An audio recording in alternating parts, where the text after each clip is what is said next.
Hello मित्रों, कुंडली के तीसरे भाग में आपका स्वागत है। आज हम देखेंगे कि किस उंगली में किस तरह से कौन से धातु को धारण किया जाता है, कैसे धारण किया जाता है और उसके पीछे क्या क्या रीज़न होते हैं, क्या क्या लाभ होते हैं और कैसे कैसे लाभ पहुंचाए जाते हैं। हमको जानकारी न होने के कारण हम बहुत सारे ऐसे धातु को धारण कर लेते हैं जो हमारे लिए बहुत ही नुकसानदायक हो जाते हैं। क्योंकि मित्रों, जब भी हम किसी धातु को धारण करते हैं तो उसका एक ही मकसद होता है कि हमारे जितने भी ग्रह हैं उन ग्रहों में हमको लाभ पहुँचे, हानि पहुँचे, या हम उनको अपनी डिग्रियों को बढ़ाना चाहते हैं। क्योंकि जब भी हम किसी धातु को धारण करते हैं तो उसका मेन मकसद एक ही होता है और वो होता है डिग्री को बढ़ाना। सबसे पहले देखिए, हम आपको ये बताएंगे कि हमारे हाथों की रेखाएं जो होती हैं वो किस प्रकार की होती हैं और किस रेखा को हम लोग क्या किस नाम से जानते हैं। सबसे पहले देखें तो हमारे दाएं हाथ की बात करेंगे और दाएं हाथ में देखिए यहाँ से हम शुरू करते हैं। तो सबसे पहले देखें तो अंगूठी के नीचे वाला जो स्थान होता है जिसको हम शुक्र का स्थान कहते हैं, और इस बृहस्पति और शुक्र के स्थान के मध्य में मंगल का स्थान होता है।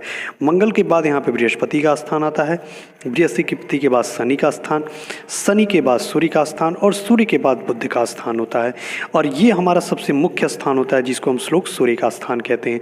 क्योंकि मित्रों, अगर सूर्य का स्थान उच्च है और ये बहुत अच्छे से है तो हम यहाँ पे कह सकते हैं कि कोई भी वो जो व्यक्ति है जिसका ये पूरा अंगूठे का ये जो भाग है, उंगली का जो ये भाग है, ये बहुत ही ज़्यादा उसको लाभ पहुंचाने वाला है।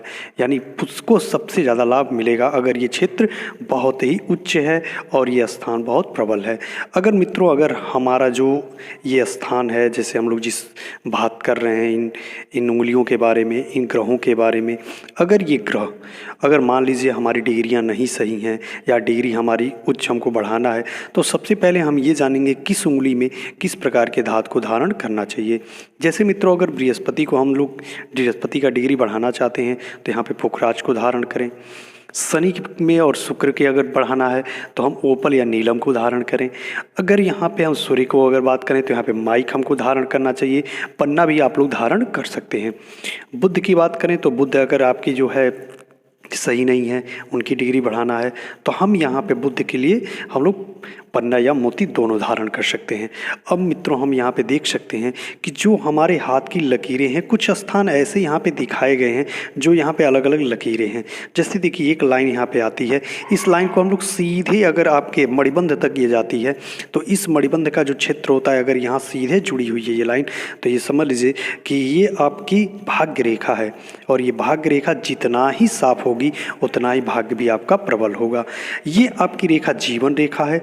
अगर ये जीवन रेखा और ये भाग्य रेखा, किसी रेखा ने इसको अगर काटा नहीं है तो ये समझ लीजिए कि आपका जीवन अति उत्तम है। आप अपने जीवन में यशस्वी रहेंगे, अपने जीवन में सबसे उच्च पद पे जाएंगे और आपका जीवन बड़ा ही सार्थक रहेगा। और यहाँ पे हम बात करें तो ये हमारा जो है जीवन रेखा की ये बताती है कि ये हमारा जीवन कैसे कटेगा, यानी किस प्रकार का जीवन हो सकता है, हमारे जीवन में क्या क्या लाभ होगा, क्या क्या हानि पहुँचेगी, यहाँ से ये हो सकता है।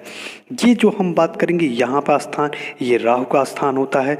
और ये जैसे जैसे उच्च होता है, यानी जिस प्रकार की इसकी ऊंचाई बढ़ती है, जिस प्रकार की स्थितियाँ होती हैं, उसी अनुकूल यहाँ पे बदलाव भी होता है आपके जीवन में।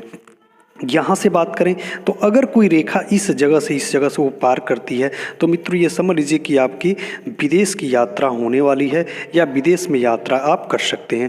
मित्रों, ऐसा नहीं है कि अगर ये रेखा जो भाग्य रेखा यहाँ पर है ये यहीं पर रहे।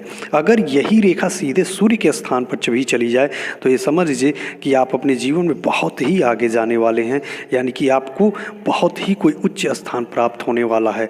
इसीलिए मित्रों, हम बार बार देखते हैं या कहते हैं कि जब भी आप किसी भी धातु को धारण करें तो ये जरूर ध्यान दें कि हमको किस प्रकार से और किस धातु को धारण करना है। अब देखें मित्रों, यहाँ पे मणिबंध की बात करेंगे। मणिबंध देखिए मित्रों, तीन लाइनें होती हैं। अगर ये मणिबंध सीधा बना हुआ है तो ये समझ लीजिए ये भी आपके जीवन में बहुत ही अच्छा और बहुत ही लाभदायक पहुँचाने वाला है। मित्रों, हमको धातु कैसे धारण करना है, किस प्रकार से धारण करना है, आज के हम इस भाग में अध्ययन कर रहे हैं। तो जैसे हम देख रहे हैं कि हमको को किस उंगली में किस प्रकार के धातु को धारण करना चाहिए। तो हमने धातु के बारे में यहाँ सबसे पहले देख लिया है, लेकिन मित्रों कितने डिग्री का धारण करना चाहिए और कितने डिग्री का धारण होगा और वो डिग्री किस प्रकार से बनेगी, धातु हम लोग कितने रक्ति में धारण करेंगे, किस तरह से धारण करेंगे, इन सभी के लिए हम लोग मित्रों अगले भाग में मिलते हैं। अगले भाग पुनः हम लोग इसी पे चर्चाएं करेंगे। तब तक के लिए धन्यवाद। मेरा नाम पंडित अभिषेक द्विवेदी है। हमारे चैनल को सब्सक्राइब करें और ज़्यादा से ज़्यादा इस वीडियो को शेयर करें। धन्यवाद।